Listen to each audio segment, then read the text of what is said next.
Hi, hello. I originally wrote this for a school assignment, but a lot like Mr. Tyler Durden starting a fight club, this thing I wrote turned into something a lot bigger and also longer than the requirements of the assignment. So I thought it would be fun to make the expanded version of this assignment into a video just so that I can get some of my thoughts about this film out there in the world. So yeah, this video is about the movie Fight Club. Don't worry, I'm not one of those weirdos who worships Tyler Durden or anything. This is going to be a normal, thoughtful analysis of this movie, which I feel like has a lot of interesting things to unpack. It's kind of unfortunate that I feel like I should say that, but whatever. So what I will be talking about is not so much the qualities of the movie in terms of direction, acting, or writing. I think most people seem to agree it's great in all of these ways. I want to go a bit deeper and look at this movie thematically, try and figure out what it's trying to say and what it means to me personally. Maybe I'll have some interesting takes. Maybe I'll say something you've heard a million times before. I don't really know. So yeah. Also, there will be spoilers, obviously.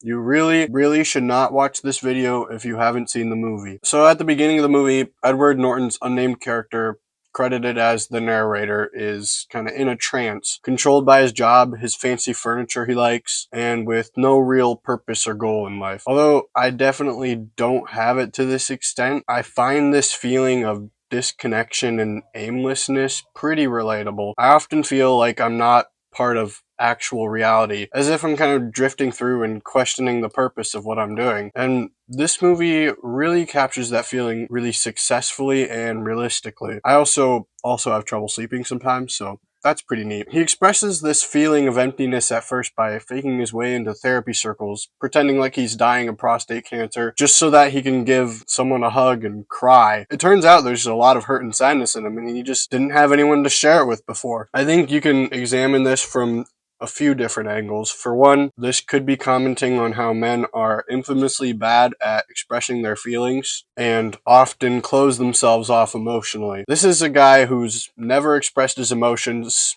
now finally able to because he's supposed to in that scenario. Two, this is just the human condition. As much as we try to ignore it, there's something deep down inside that can't be put into words. Something that tells us things aren't right, and what we do is ultimately empty. I think that's what he's crying about. When Marla Singer, his kind of love interest later on, starts showing up to these therapy circles and doing the same thing, he tells her that she ruined it for him. When she's there, he can no longer cry, and when he can no longer cry, he can no longer sleep. I think it's because when he sees her doing the same lie he is, it's like looking in a mirror back at himself. He has to come to terms with the fact that he's also faking, and that causes him to not be able to cry because he sees himself as a flawed person. So then we enter Tyler Durden. He's the masculine, super cool red jacket wearing solution to all this unnamed man's troubles. He wakes Edward Norton's character out of a trance and opens his eyes, pointing out everything wrong with our consumeristic society. And they express this frustration by starting a club where they hit each other. I mean, at first. So starting around the early 2000s, this movie, mainly the character Tyler Durden, became a bit of an idol among men who, want to be more manly, have sex with more women, resent women for not having sex with them, that kind of thing. You can still see this unfortunate trend still going on today with online figures like Andrew Tate having huge followings of young men that clearly don't know where to point their aggressive dissatisfaction. I would argue, along with most sensible people, that those who view this movie in that simplistic way, seeing Tyler Durden as some kind of role model, they're very much missing the point. The trend of idolizing and imagining yourself as Tyler Durden is really interesting to me because that's literally exactly what the movie is about. The big twist is that the narrator was Tyler Durden the whole time. He's literally just a reflection of who the narrator wants to be. And when the expressing gets out of hand and involves blowing things up and causing mass chaos, Tyler Durden becomes his enemy. It's so interesting to me that people want to be like Tyler Durden and nobody wants to be the unnamed narrator. They're literally playing into the fact that they are the unnamed narrator because the unnamed narrator doesn't want to be the unnamed narrator either. In a trance, frustrated and aimless, blaming your problems on women, the resemblances are uncanny.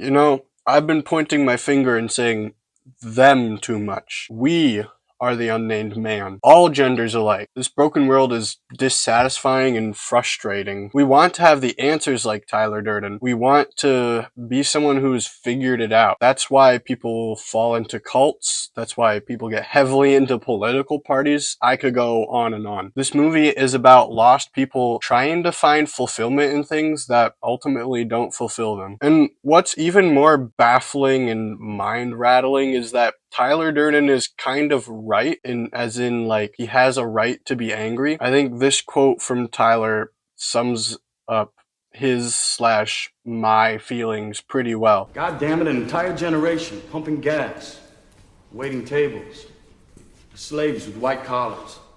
Advertising has us chasing cars and clothes, working jobs we hate so we can buy shit we don't need. We're the middle children of history, man.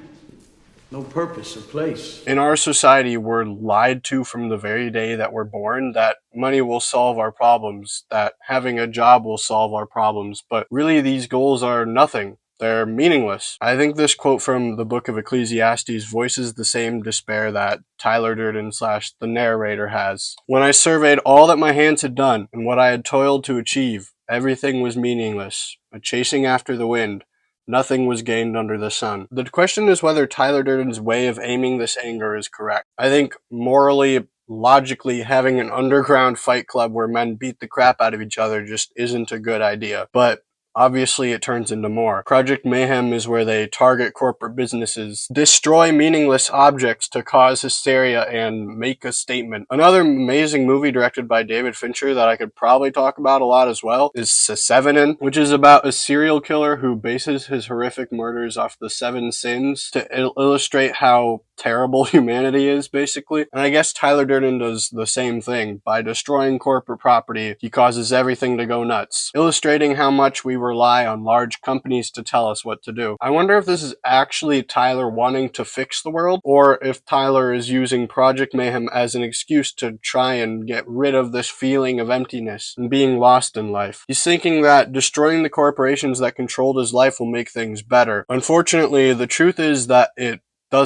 won't. The one thing that brings some kind of fulfillment into the narrator's life was the thing that was right in front of him the whole time, his relationship to Marla. The movie ends with him and Marla holding hands, watching the buildings explode. The awesome needle drop at the end happens. Finally, we see the narrator smile because he's found something he actually cares about, and that is his connection to a person. If I had to sum it all up, I'd say this movie is about being lost and feeling empty and not knowing what to do with those feelings. This movie isn't just for men or anything. I think part of it is a critique on male masculinity, and a very smart one at that, but it's more largely about the human condition. It's about our longing for satisfaction and meaning, and I think it's incredibly profound in what it has to say. Thanks for watching. Tell me in the comment section what your reading of Fight Club is, and if you have a good movie recommendation, then give it to me. See ya!